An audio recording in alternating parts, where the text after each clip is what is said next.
কাল রাতে আমাদের মধ্যে যা হলো তাতে যদি তুই হঠাৎ কনসিভ করিস তখন কি হবে? এটা ভেবেই আমার খুব টেনশন হচ্ছে।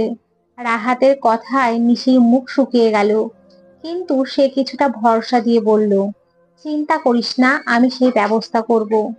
কিন্তু এই কথা যেন কাউকে বলিস না। তোর কি মাথা খারাপ নাকি? হুম। এতে কিন্তু দুইজনেরই সম্মান জড়িয়ে আছে। যাই হোক, এই সাবজেক্ট এখন বাদ। তুই গিয়ে বাজার করে নিয়ে আয়, আমার শরীর খারাপ লাগছে। আচ্ছা। রাহাত বাড়ি থেকে বের হয়ে গেল। নিশি দরজা বন্ধ করে বিছানায় শুয়ে পড়লো। চোখ বন্ধ করতেই কিছু পুরনো স্মৃতি চোখের সামনে ভেসে উঠল। কয়েক মাস আগে কান্না জড়িত গলায় কথাগুলো বলে থামলো নিশি। রুহি নিশির চোখের পানি মুছে দিয়ে বলল, কেন ইগনোর করছিল? সেটা জানার চেষ্টা করিসনি? হ্যাঁ, সে অন্য কাউকে ভালোবাসে। অনেক আগে থেকেই তার সাথে সম্পর্ক ছিল। তাহলে তোর সাথে এসব করলো কেন? নিশি চুপ করে আছে। রুমমেট সাবিনার সাথে প্রচন্ড ঝগড়ার পর এক পর্যায়ে নিশি সিদ্ধান্ত নিল, আর যাই হোক, এখানে আর থাকা যাবে না। একা একটা ফ্ল্যাট বাড়ি নিয়ে থাকবে। তাই সে বাড়ি খুঁজতে শুরু করলো। কিন্তু একা একটা মেয়েকে কেউ বাড়ি ভাড়া দিতে রাজি হলো না। ব্যর্থ হয়ে আবার হোস্টেলে ফিরে এলো। কিন্তু তারপর আবার সেই সামান্য ব্যাপার নিয়ে দুইজনের মধ্যেই ঝগড়া। নিশি উপায় খুঁজতে থাকে কি করবে। নিশি তার এক বন্ধু রাহাতের সাথে সব শেয়ার করলো। সব শুনে সে বলল, এমন একটা প্রবলেমে তো আমি নিজেও পড়ে আছি। মেসে থাকতে খুব অসুবিধা হচ্ছে। ব্যাচেলার ছেলেদের সহজে কেউ বাড়ি ভাড়া দিতে চায় না। এখন কি করা যায় বলতো? আমার মাথায় একটা আইডিয়া এসেছে। কি? আমরা দুইজনে যদি স্বামী স্ত্রীর পরিচয় দিই, তাহলে কিন্তু সহজেই একটা ফ্ল্যাট নিতে পারবো। আমরা দুইজন না হয় ভাগ করে থাকবো। রাহাতের কথা শুনে নিশি অবাক হয়ে বলল, এসব কি বলছিস? মানুষ জানতে পারলে কি হবে ভেবে দেখেছিস? মানুষকে তো আর আমরা বলে বেড়াবো না। এখান থেকে দূরে কোথাও থাকবো, যেন কোনো প্রবলেম না হয়। এমন করে তো এখন অনেকেই থাকে। তারপরেও আমার খুব ভয় করছে। মা বাবা জানতে পারলে আস্ত রাখবে না। ধুর, কেউ জানবে না।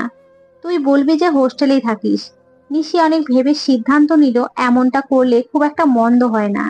সে রাহাতের দিকে তাকালো। ওর চোখে মুখে একটা সহজ সরল ভাব। আজ পর্যন্ত নিশির দিকে বাজে নজরে তাকায়নি। তাই অনায়াসেই তাকে বিশ্বাস করা যায়। দুইজনেই আবার বাড়ি খুঁজতে লাগলো। অবশেষে অনেক খোঁজাখুঁজির পর পেয়েও গেল। দোতলার ছোট্ট একটা ফ্ল্যাট। দুটি রুম, দুটি বাথরুম, একটি ডাইনিং রুম ও একটি কিচেন। সব মিলিয়ে পারফেক্ট। নিশি থাকার জন্য এমন একটা ফ্ল্যাটই চেয়েছিল। আজ তা পেয়েও গেল। নিশি ওর রুম গোছাতে শুরু করলো। সন্ধ্যা নাগাদ দুইজনেরই সব কাজ শেষ হলো। নিশি বলল, আজ আর নিজে রান্না করে খাওয়ার মতো মুড নেই। আমি হোটেলে খেতে যাব। তুই কি করবি? আমিও যাব। ঠিক আছে, চল তাহলে। রাতে নিশি ও রাহাত ঘরের মধ্যে বসলো। নিশি বলল, শোন, আমি পরিকল্পনা করে সব কাজ করতে ভালোবাসি। যেহেতু আমরা দুজনেই এখানে থাকবো, তাই সব কাজ নিজেদের মধ্যে ভাগ করে নিব। হ্যাঁ, বুঝলাম। এখন বল কি কি করতে হবে। ঘর ঝাড়ু দেওয়া, মোছা, এই কাজগুলো একদিন তুই করবি আর একদিন আমি। রান্না হয় তুই আগে করবি, নয়তো আমি। এখন বল, রাজি? হ্যাঁ, কিন্তু রান্নার ব্যাপার নিয়ে আমার একটা প্রস্তাব আছে। বলে ফেলো। আমরা দুজন একসাথে রান্না করে খেলে কেমন হয়? এক খরচে বাজার হাট সব হয়ে যাবে। ওলে বাবা, তুই তো দেখি বসে বসে আমার রান্না করা খাবার খাওয়ার প্ল্যান করেছিস। দুইজনে মিলেমিশে রান্না করতাম। মন্দ বলিসনি। ঠিক আছে, এটাই ফাইনাল। এখন যা, শুয়ে পড়। নিশি রুমের দরজা বন্ধ করে শুয়ে পড়ে। মনে মনে ভাবে, একটা অপরিচিত ছেলের সাথে এক ফ্ল্যাটে এমন মিথ্যা পরিচয়ে থাকা কি ঠিক হচ্ছে? যদি বাবা মা জানতে পারে তখন কি করবে? নিশির বাবা গ্রামের প্রভাবশালী ব্যক্তিদের মধ্যে একজন। টাকা পয়সার প্রভাব প্রতিপত্তি কোনো কিছুরই অভাব নেই তার। ইন্টার শেষ করার পর নিশি বিয়ে ঠিক করেছিল পাশের গ্রামের এক ছেলের সাথে। কিন্তু নিশি বিয়ে করতে নারাজ। কারণ ওর ইচ্ছা সে পড়াশোনা করে অনেক বড় কিছু করবে। শহরে এসে পড়ার খুব শখ ছিল তার। বাবাকে জানানো মাত্রই তিনি রাজি হয়ে যান। মা বাধা দিলেও পরে মেয়ের জোরাজুরিতে রাজি না হয়ে পারে না। শহরে এসে পড়ে ঝামেলায়। রুমমেটের সাথে কারণ ছাড়াই ঝগড়া লেগে যায়। তারপর আবার খাবার নিয়ে ঝামেলা। তাই একা থাকার সিদ্ধান্ত নেয়। সকালবেলা নিশি রান্নাঘরে আসে। কাল রাতে খাবার খেয়ে আসার পথে বাজার করে এনেছে। কি রান্না করবে ভেবে পায় না। তখন চোখ ঘষতে ঘষতে রাহাত এসে ওর পাশে দাঁড়ায়। সকালের জন্য রুটি ও ডাল বানাতে চাইছি, তোর মত কি? তুই যা বলবি তাই হবে। নিশি রাহাতের গাল টেনে বলল, ওরে বাধ্য ছেলে রে। ঠিক আছে, এখন ময়দা মেখে দে, আমি রুটি বানাই। কাল আমি ময়দা মাখবো, তুই রুটি বানাবি। পারিস তো নাকি? সব পারি। আচ্ছা দেখা যাবে। নে শুরু কর এবার। রাহাত ময়দা মাখতে শুরু করলো। নিশি কোমরে ওড়না পেঁচিয়ে রুটি বানাতে বসে গেল। প্রচন্ড গরমে নিশির ফর্সা মুখ ঘেমে লাল হয়ে গেছে। হাত দিয়ে মুখ মোছার সময় মুখে ময়দা লেগেছে। রাহাত দেখা মাত্রই হাসতে লাগলো। নিশি ভ্রু কুঁচকে বলল, হাসছিস কেন? তোর মুখে আটা লেগে আছে তাই হাসছি। না হেসে মুছে তো দিতে পারিস। কি? আমি মুছে দেব? হ্যাঁ, সমস্যা কি? রাহাত কাপা কাপা হাতে ওর মুখে লেগে থাকা ময়দা মুছে দিল। নিশি মুচকি হাসলো। খাওয়া শেষ করে দুইজনই কলেজে চলে গেল। কলেজ থেকে ফিরে এসে দুইজন একসাথে বসে রান্না করে। ছোট ছোট বিষয় নিয়ে মজা করে। তারপর একসাথে বসে খায়, গল্প করে। সব মিলিয়ে খুব সুন্দর দিন কাটতে থাকে। একদিন কলেজে যাওয়ার সময় রাহাত বলে, আজ থেকে তোকে কলেজ পৌঁছে দেওয়ার দায়িত্ব আমার। বাসা থেকে বাইক নিয়ে এসেছি। কিভাবে আনলি? কাল আমার কাজিন দিয়ে গেছে। তাকে আবার আমার কথা বলেছিস নাকি? না রে। নিশি বাইরে এসে দাঁড়ালো। রাহাত বাইক বের করলো। নিশি ওর পেছনের সিটে বসে কাঁধে হাত রাখলো। নিশির হাতের ছোঁয়ায় রাহাতের ভিতরটা কেমন যেন কেঁপে উঠলো। সে বাইক চালাতে লাগলো। নিশির মুখে হাসি হাসি ভাব। বাতাসে চুলগুলো উড়ছে। বারবার কানে গুঁজে দেওয়ার পরেও তা ছুটে যাচ্ছে। রাহাত নিশিকে কলেজে রেখে চলে গেল। রাতে দুইজনে প্ল্যান করলো তারা বাইক নিয়ে লং ড্রাইভে যাবে। আজ ছুটির দিন। আজ সে রাহাতের সাথে ঘুরতে বের হবে। নিশি সকালবেলা উঠে তাড়াতাড়ি রান্না করে নিল। তারপর ফ্রেশ হয়ে তার পছন্দের নীল ও সাদা রং মিশ্রিত সালোয়ার কামিজ পরলো। চুল বুকের একপাশে ছড়িয়ে রাখলো, কপালে ছোট্ট একটি টিপ, ঠোঁটে লাল লিপস্টিক। রাহাত নিশির দিকে হা করে তাকিয়ে আছে। সে কিছুটা লজ্জায় পেয়ে বলল, এভাবে তাকিয়ে থাকলে প্রেমে পড়ে যাবি কিন্তু। রাহাত মাথা নিচু করলো। সারাদিন অনেক জায়গায় ঘোরাঘুরি করলো। নিশি অনেক খুশি, যেন মুক্ত বাতাসের স্বাদ ফিরে পেয়েছে। বাড়িতে কখনো কোথাও যাওয়ার সুযোগই পায়নি, কিন্তু এখন মনে হচ্ছে সে পাখির মতো ডানা মেলে উঠতে পারছে। যেখানে মন চাচ্ছে সেখানেই যাচ্ছে। কেউ বাধা দেওয়ার নেই। রাতে ক্লান্ত থাকায় তাড়াতাড়ি ঘুমিয়ে পড়ে। দুইজন একে অপরকে পড়াশোনার ক্ষেত্রে যতটা পারে সাহায্য করে। ফ্রি টাইমে দুইজনে বসে গল্প করে। কখনো কখনো নিশি নুডলস বানিয়ে আনে, কখনো রাহাত চা বানিয়ে আনে। রাহাত ভালো গিটার বাজাতে পারে। যেদিন সহজে ঘুম আসে না সেদিন রাহাত গিটারে সুর তুলে গান গায়। নিশি পাশে বসে থেকে শোনে। একদিন রাহাত বলল, আচ্ছা তুই গান গাইতে পারিস? না, আমার গান শুনলে গাছে কাউয়া একটাও থাকবে না। একবার চেষ্টা কর, পারবি। না রে। রাহাত একটু জোর করলে সে গান গাইতে থাকে। রাহাত গিটার বাজায় আর মুগ্ধ হয়ে নিশির গান শোনে। একদিন রাত হওয়া মাত্রই বাইরে প্রচন্ড ঝড় শুরু হয়। সেই সাথে বিদ্যুৎ চলে যায়। বাইরে বিদ্যুৎ চমকানোর পাশাপাশি প্রচন্ড শব্দে বাজ পড়তে থাকে। ছোটবেলা থেকেই নিশি বাজ পড়ার শব্দকে প্রচন্ড ভয় পায়। তাই সে রাহাতের রুমে চলে আসে। বাইরে ঝড়ের সাথে পাল্লা দিয়ে বাড়ছে বৃষ্টি। এমন সময় খুব জোরে কাছে কোথাও বাজ পড়ে। অমনি নিশি রাহাতকে শক্ত করে জড়িয়ে ধরে। রাহাত নিশিকে অনেক ছাড়ানোর চেষ্টা করে কিন্তু পারে না। এদিকে কোনো নারীকে এত কাছ থেকে পেয়ে তার মনের মধ্যে কামনার আগুন জ্বলে ওঠে। নিজে থেকে ওর হাত নিশির কোমরে চলে যায়। তখন নিশি কিছুটা চমকে উঠে পিছনে সরে আসে। কিন্তু সে সময়ে আবার বাজ পড়লে নিশি তাকে আগের চেয়ে আরো শক্ত করে জড়িয়ে ধরে। এবারে রাহাতের হাত নিশির কোমর বেয়ে পিঠে উঠে যায়। নিশি কেঁপে ওঠে। সে রাহাতের পিঠ খামচে ধরে, যেন সে কোনো নিরাপদ আশ্রয় খুঁজছে। রাহাতের মুখ হঠাৎ নেমে আসে নিশির গলায়। নিশি আঁতকে ওঠে কিন্তু বাধা দেয় না। দুইজনই ডুবে যায় এক নিষিদ্ধতার সম্পর্কে। সকালে ঘুম ভাঙতেই নিশি দেখে সে রাহাতের বুকের উপরে শুয়ে আছে। রাহাত তাকে জড়িয়ে ধরে আছে। নিশি লাফ দিয়ে উঠে বসে আর কম্বল দিয়ে নিজের শরীর ঢেকে ফেলে। তখনই রাহাতের ঘুম ভেঙে যায়। সে চুপ করে উঠে বসে। লজ্জায় কেউ একে অপরের দিকে তাকাতে পারছে না। রাহাত তৎক্ষণাৎ উঠে চলে যায়। কিন্তু নিশি বাকরুদ্ধ হয়ে বসে থাকে। তার মাথায় যেন আকাশ ভেঙে পড়েছে।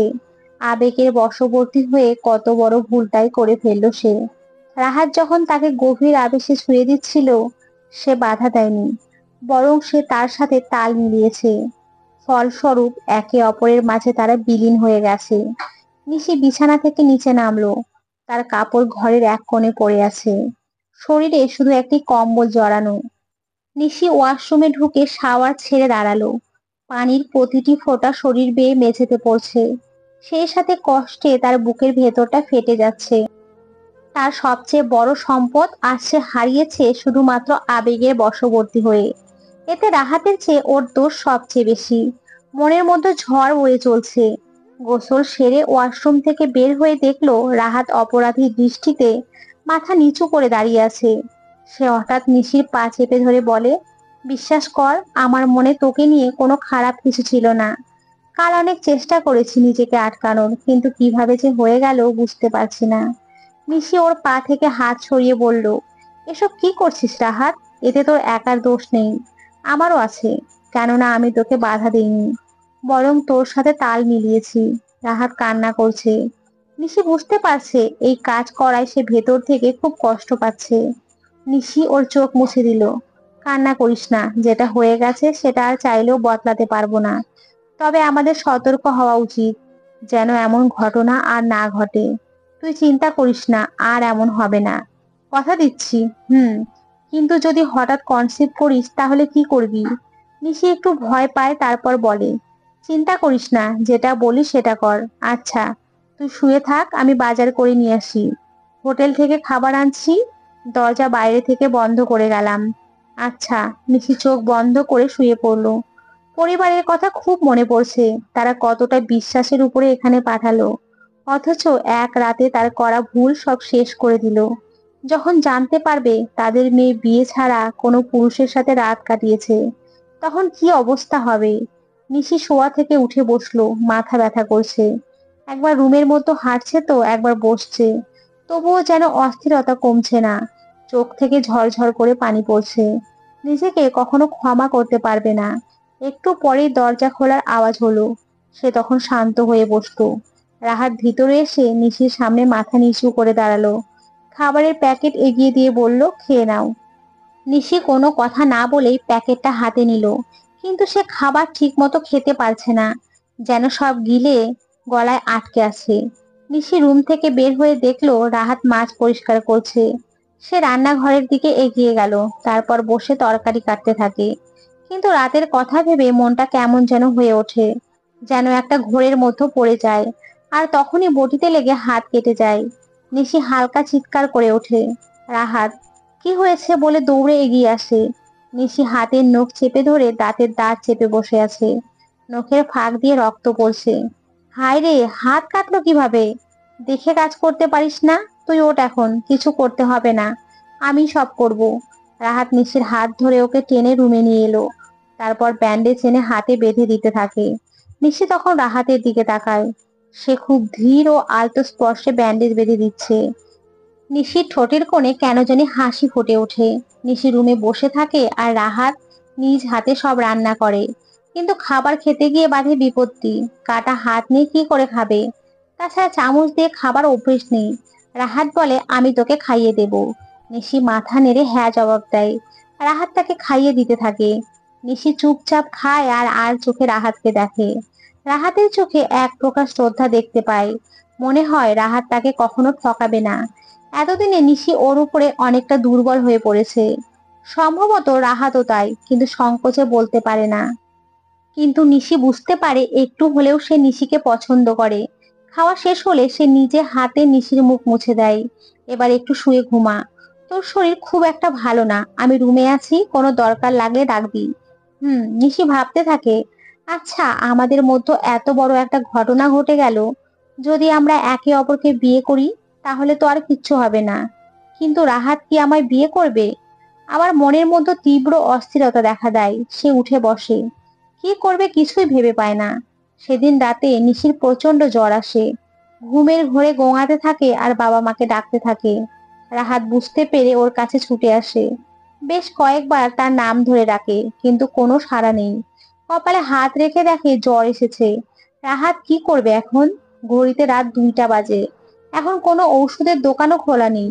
সে তড়ি ঘড়ি করে জগ আর একটি কাপড় ভিজিয়ে নিশির কপালে জলপট্টি দিতে থাকে। ঘন্টা দুয়েক ধরে দেওয়ার পরে নিশি আস্তে আস্তে চোখ খোলে। তখন ঘড়িতে 4:10 রাহাত ঘুম ঘুম চোখে ওর শিওরে বসে আছে। নিশি কিছু বলার আগে রাহাত বলে, এখন কেমন লাগছে? ভালো। তুই এখনো ঘুমাসনি? তোকে এই অবস্থায় রেখে কি করে ঘুমায় বল? আমার কিছু হলে তোর কি যায় আসে? কারণ আমি তোকে ভালোবাসি। তোর কষ্ট হোক আমি তা সহ্য করতে পারি না। নিশি দীর্ঘশ্বাস ফেলে, যেন এই কথা শোনার অপেক্ষায় ছিল সে। নিশি উঠে শক্ত করে রাহাতকে জড়িয়ে ধরে। পরের দিন রাহাত অনেক বেশি নিশির যত্ন নিতে থাকে। সময় মতো ওষুধ খাওয়া সহ মাথায় হাত বুলিয়ে দেওয়া, পাশে বসে গান শোনানো, সবকিছুই করে। নিশি নিজেকে অনেক ভাগ্যবতী মনে করে রাহাতের মতো কাউকে পেয়ে।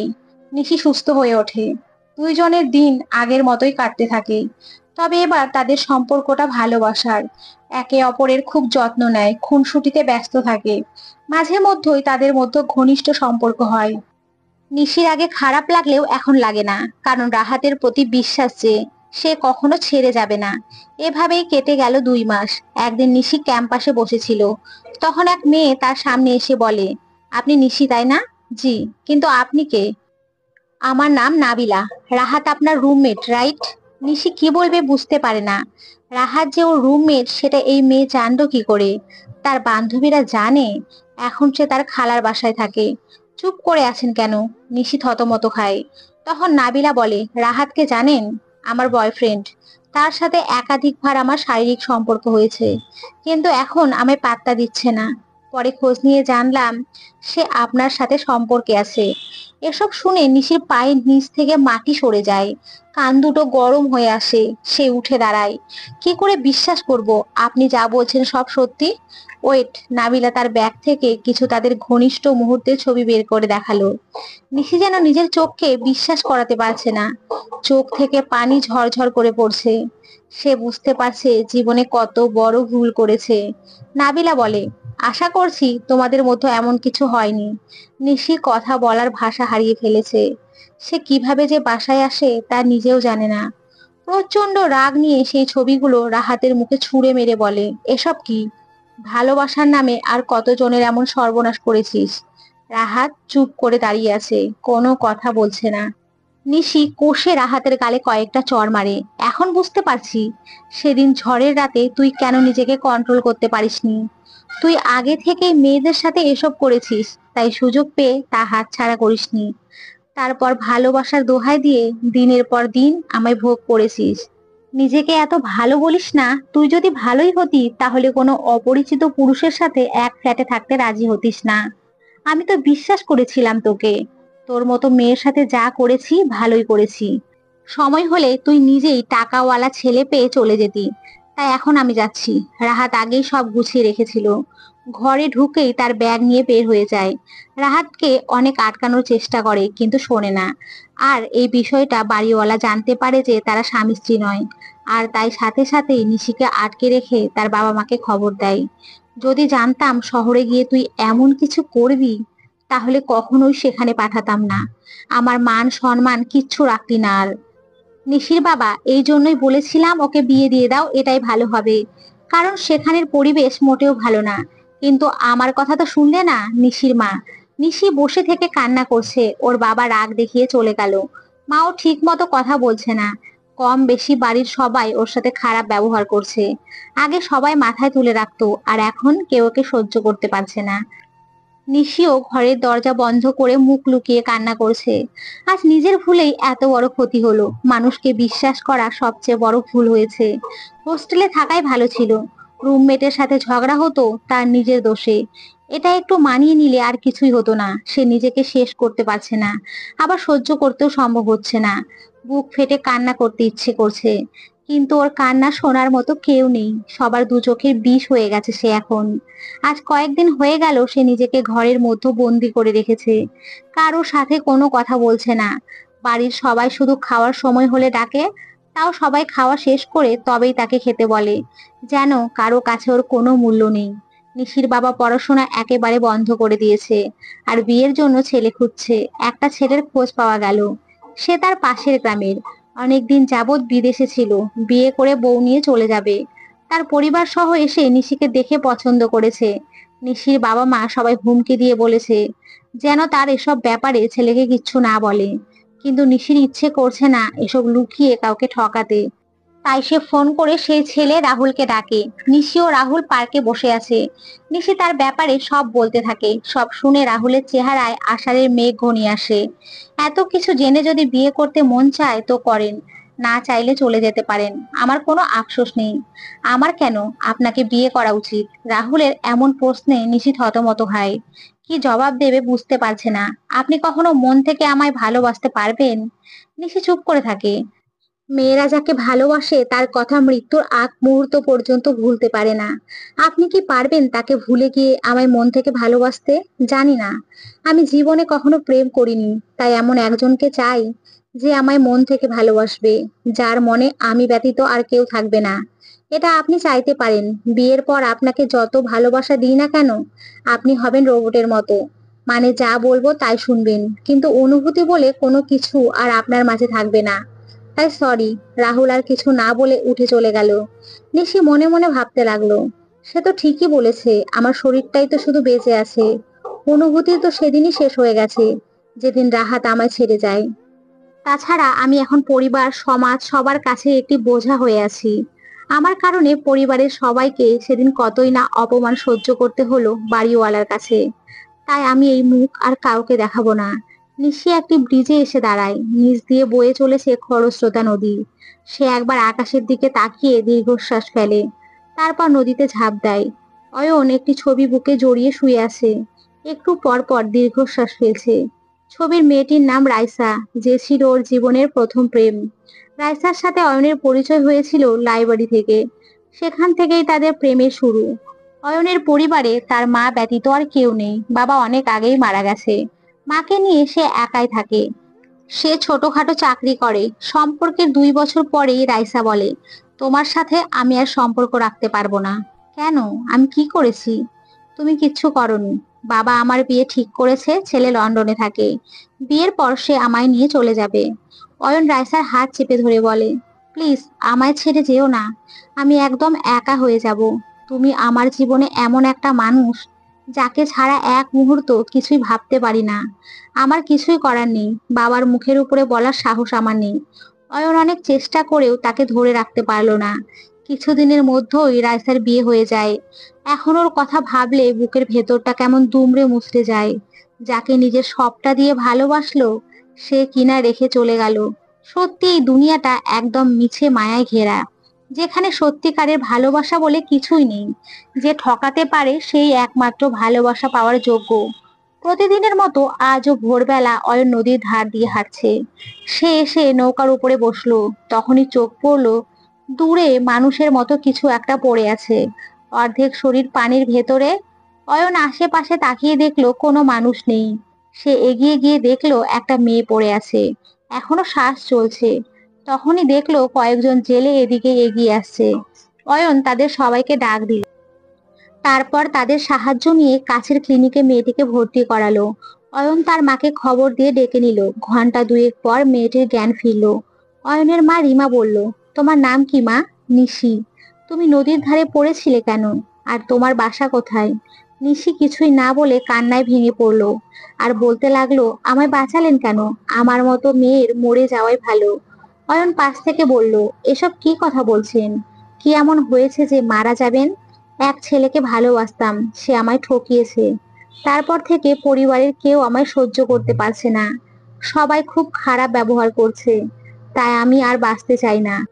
অয়ন রিমার দিকে তাকালো। রিমা নিশিকে তার সাথে বাড়িতে নিয়ে এলো। নিশি অয়নের বাসায় এসেছে।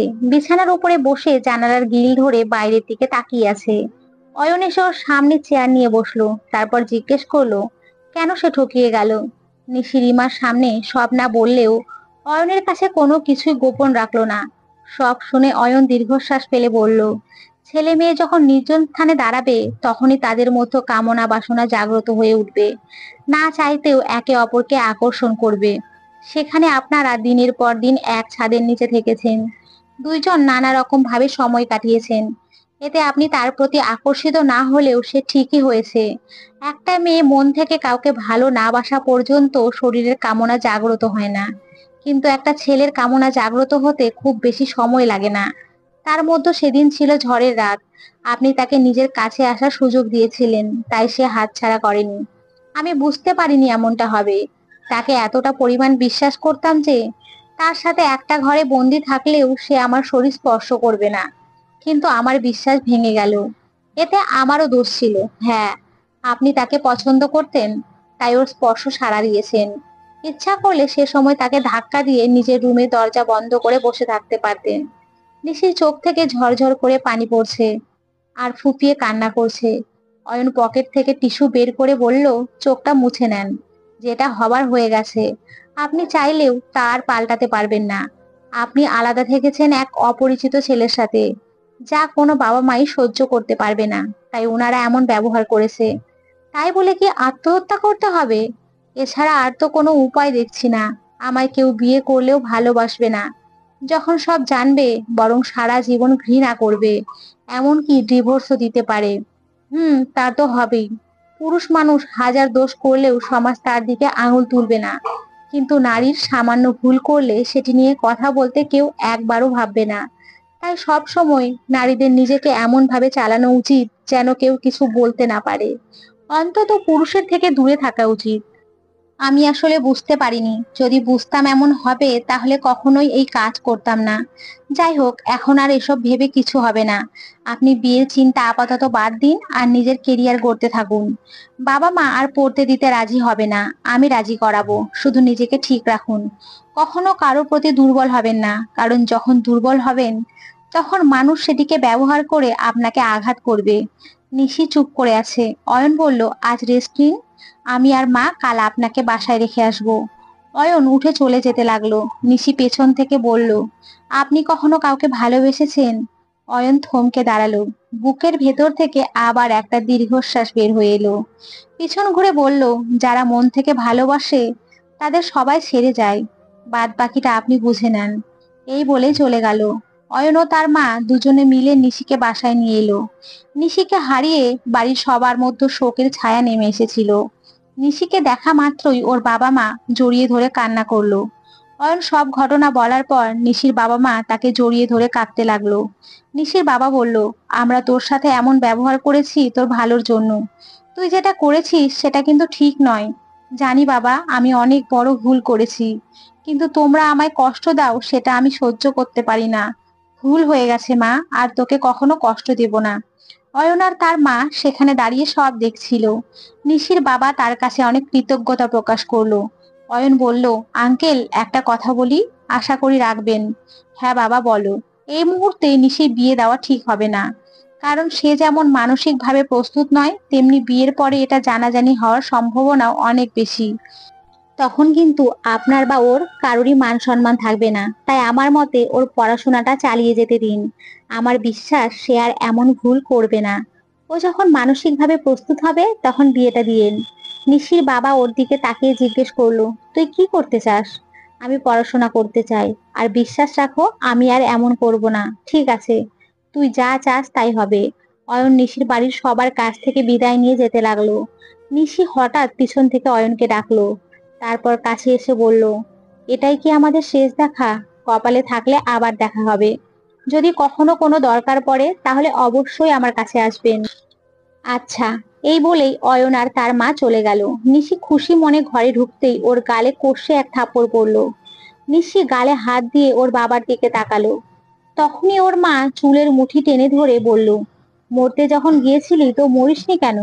এই বলে পিঠে ইচ্ছা মতো মারতে লাগলো। তারপর হাত ধরে টেনে ঘরের মধ্যে নিয়ে এলো। মা, তোমরা আমায় এভাবে মারছো কেন? আমাদের মুখে চুনকালি মাখাবি আর আমরা চুপ করে বসে থাকবো? তোর মা তো মরেছে, সাথে একটা আপদ রেখে গেছে। নিশি অবাক হয়ে বলল, আমার মা মরে গেছে মানে? তুমি তো আমার মা। তোর মতো চরিত্রহীন মেয়ে আমার হতেই পারে না। নিশি তখনই জানতে পারলো আসল সত্যি।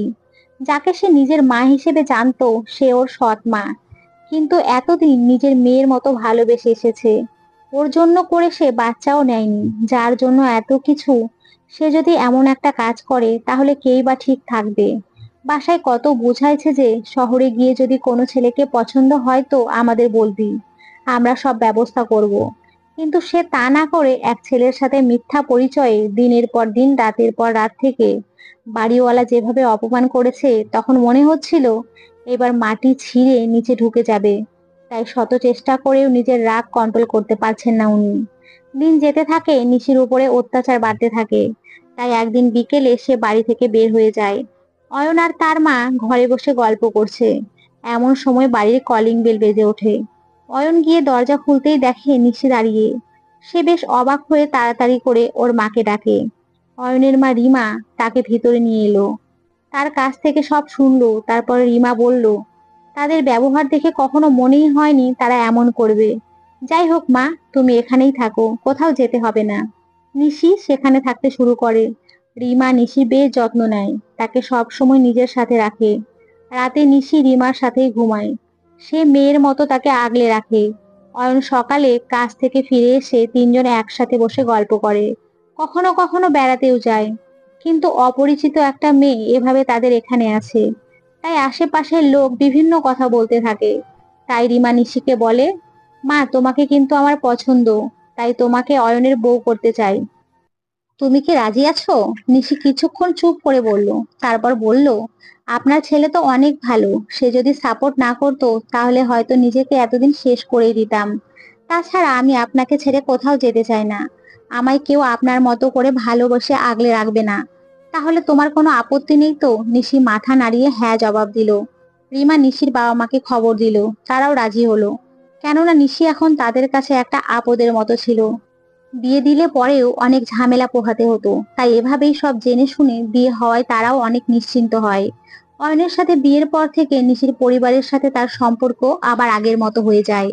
অয়ন নিশিকে অনেক ভালোবাসে, তার কেয়ার করে, নিশি পছন্দ করে এমন জিনিস মাঝে মধ্যেই তাকে উপহার দেয়। কিন্তু নিশির মনে একটা প্রশ্ন সব সময় থেকে যায়। আর একদিন রাতে সে হঠাৎ অয়নকে বলে, রাইসার সাথে কি কখনো ফিজিক্যাল রিলেশন হয়েছিল? অয়নের মুখ কালো হয়ে আসে, গম্ভীর গলায় জিজ্ঞেস করে, এটা জানা কি খুবই প্রয়োজন? আমি চাই না আমাদের মধ্যে কোনো কিছুই গোপন থাকুক। হ্যাঁ, হয়েছিল কয়েকবার। নিশির চোখ বন্ধ হয়ে আসে। সে নিজেকে সামলে নিয়ে বলে, সব পুরুষই কি তবে দেহের জন্যই ভালোবাসে? সব পুরুষের কথা জানি না। তাকে ভালোবেসেছিলাম মন থেকে। কখনোই চাইনি তার সাথে বিয়ের আগে এইসব করতে। অনেকটা তার ইচ্ছেতেই হয়েছিল, আবার আমারও। কিন্তু আমি কখনো চাইনি তাকে ছেড়ে যেতে, কেননা তার সবচেয়ে দামি সম্পদ আমি কেড়ে নিয়েছি। যেটা তার স্বামীর হক ছিল সেটা আমায় দিয়েছে। কিন্তু তারপরেও সে থাকলো না, টাকাওয়ালা ছেলে দেখে বিয়ে করে নিল। তার স্বামী শর্ট ডিভোর্সি, কি আজব নিয়ম তাই না? যে যেমন সে তেমনই পেয়েছে। কিন্তু এখন আমাদের কি করা উচিত তোমার মতে? সব অতীত ভুলে গিয়ে নতুন করে বাঁচতে চাই। আমি আর চাই না আমাদের ওপরে অতীতের কোনো কালো ছায়া পড়ুক। যদি রাহাত তোমার জীবনে ব্যাক করতে চায়, তখন বললাম তো অতীতের দিকে আর ফিরে তাকাবো না। কারণ আমি অনেক কষ্ট সহ্য করেছি, অপমান হয়েছি, আর না। অয়ন হেসে উঠে নিশিকে জড়িয়ে ধরলো। একদিন বিকেলে অয়ন আর নিশি পার্কে হাঁটছে। এমন সময় নিশির সামনে নাবিলা আসে। সে তাকে দেখে অবাক হয়। নিশি অয়নকে নাবিলার ব্যাপারে বলে। তখন নাবিলা হেসে বলে, যাক, তোমার স্বামী যে জেনে শুনে তোমায় বিয়ে করার পর সুখী হয়েছে, এতেই অনেক শান্তি। তোমার আর রাহাতের কি বিয়ে হয়েছে? হয়েছে। তবে সে তোমার সাথে যে অন্যায় করেছে তার শাস্তি কিন্তু পেয়েছে। নিশি একবার অয়নের দিকে তাকালো। নাবিলা হাত দিয়ে দূরে ইশারা করলো। নিশি তাকিয়ে দেখলো ব্যান্ডেজ অবস্থায় একজন হুইল চেয়ারে বসে আছে। নাবিলা বলল, ওর সাথে বিয়ের 1 সপ্তাহ পরই বাইক অ্যাক্সিডেন্ট করে। 2 পা পুরোপুরি ড্যামেজ হয়ে গেছে, আর কখনো হাঁটতে পারবে না। আসলে পাপ করলে তাকে শাস্তি পেতেই হয়, এটাই সত্যি। এখন যতই যাই হোক আমি তাকে ছাড়তে পারবো না, কারণ ভালো তো বাসি তাকে। ওকে আর অনাগত সন্তানকে নিয়ে আমার সারা জীবন বাঁচতে হবে। এই বলে নাবিলা চলে গেল। নিশির মন থেকে যেন অনেক বড় পাথর সরে গেল। নাবিলা ওর সামনে দিয়ে রাহাতকে নিয়ে চলে যাচ্ছে। এদিকে নিশি অয়নের হাত ধরে ওদের উল্টো পথে হাঁটতে লাগলো। মানুষ যে পাপই করুক না, তার শাস্তি কোনো না কোনো ভাবে তার জীবনে ফিরে আসে। এটাই প্রকৃতির নিয়ম। তো বন্ধুরা, গল্পটি এখানেই শেষ হলো। তোমরা সকলে খুব ভালো থেকো, সুস্থ থেকো এবং সবসময় হাসি খুশি থেকো।